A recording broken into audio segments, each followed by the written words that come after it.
تب یوسف اپنے باپ کے منہ سے لپٹ کر اس پر رویا اور اس کو چوما، اور یوسف نے ان طبیبوں کو جو اس کے نوکر تھے اپنے باپ کی لاش میں خوشبو بھرنے کا حکم دیا۔ سو طبیبوں نے اسرائیل کی لاش میں خوشبو بھری اور اس کے 40 دن پورے ہوئے، کیونکہ خوشبو بھرنے میں اتنے ہی دن لگتے ہیں، اور مصری اس کے لیے 70 دن تک ماتم کرتے رہے۔ اور جب ماتم کے دن گزر گئے تو یوسف نے فرعون کے گھر کے لوگوں سے کہا، اگر مجھ پر تمہارے کرم کی نظر ہے تو فرعون سے ذرا عرض کر دو کہ میرے باپ نے یہ مجھ سے قسم لے کر کہا ہے کہ میں تو مرتا ہوں، تم مجھ کو میری گور میں جو میں نے ملک کنعان میں اپنے لیے کھدوائی ہے دفن کرنا، اس لیے ذرا مجھے اجازت دے کہ میں وہاں جا کر اپنے باپ کو دفن کروں اور میں لوٹ کر آ جاؤں گا۔ فرعون نے کہا کہ جا اور اپنے باپ کو جیسے اس نے تجھ سے قسم لی ہے دفن کر۔ سو یوسف اپنے باپ کو دفن کرنے چلا، اور فرعون کے سب خادم اور اس کے گھر کے مشائخ اور ملک مصر کے سب مشائخ اور یوسف کے گھر کے سب لوگ اور اس کے بھائی اور اس کے باپ کے گھر کے آدمی اس کے ساتھ گئے۔ وہ صرف اپنے بال بچے اور بھیڑ بکریاں اور گائے بیل جشن کے علاقہ میں چھوڑ گئے، اور اس کے ساتھ رتھ اور سوار بھی گئے۔ سو ایک بڑا انبوا اس کے ساتھ تھا، اور وہ عتد کے کھلیان پر جو یردن کے پار ہے پہنچے، اور وہاں انہوں نے بلند اور دل سوز آواز سے نوحہ کیا،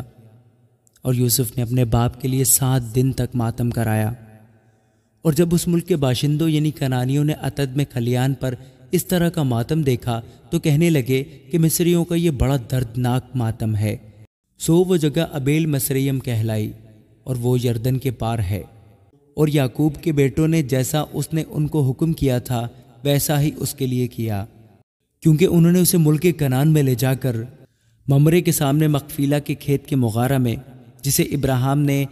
عفرون ہتی سے خرید کر گورستان کے لیے اپنی ملکیت بنا لیا تھا، دفن کیا۔ اور یوسف اپنے باپ کو دفن کر کے اپنے بھائیوں اور ان کے ساتھ جو اس کے باپ کو دفن کرنے کے لیے اس کے ساتھ گئے تھے مصر کو لوٹا۔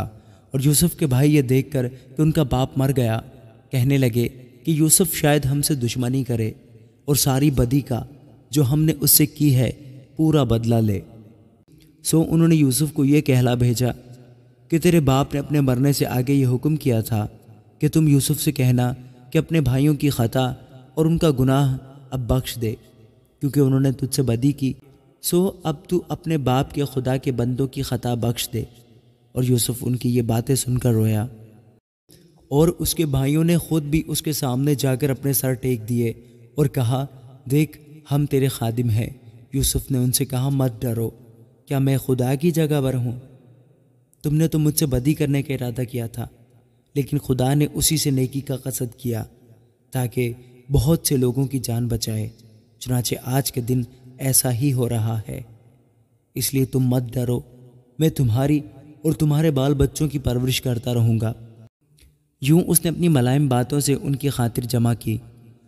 اور یوسف اور اس کے باپ کے گھر کے لوگ مصر میں رہے، اور یوسف 110 برس تک جیتا رہا۔ اور یوسف نے افرائیم کی اولاد تیسری پشت تک دیکھی، اور منسی کے بیٹے مکیر کی اولاد کو بھی یوسف نے اپنے گھٹنوں پر کھلایا۔ اور یوسف نے اپنے بھائیوں سے کہا، میں مرتا ہوں، اور خدا یقیناً تم کو یاد کرے گا اور تم کو اس ملک سے نکال کر اس ملک میں پہنچائے گا جس کے دینے کی قسم اس نے ابراہیم اور اسحاق اور یعقوب سے کھائی تھی۔ اور یوسف نے بنی اسرائیل سے قسم لے کر کہا، خدا یقیناً تم کو یاد کرے گا، سو تم ضرور ہی میری ہڈیوں کو یہاں سے لے جانا۔ اور یوسف نے 110 برس کا ہو کر وفات پائی، اور انہوں نے اس کی لاش میں خوشبو بھری اور اسے مصر ہی میں تابوت میں رکھا۔ آمین۔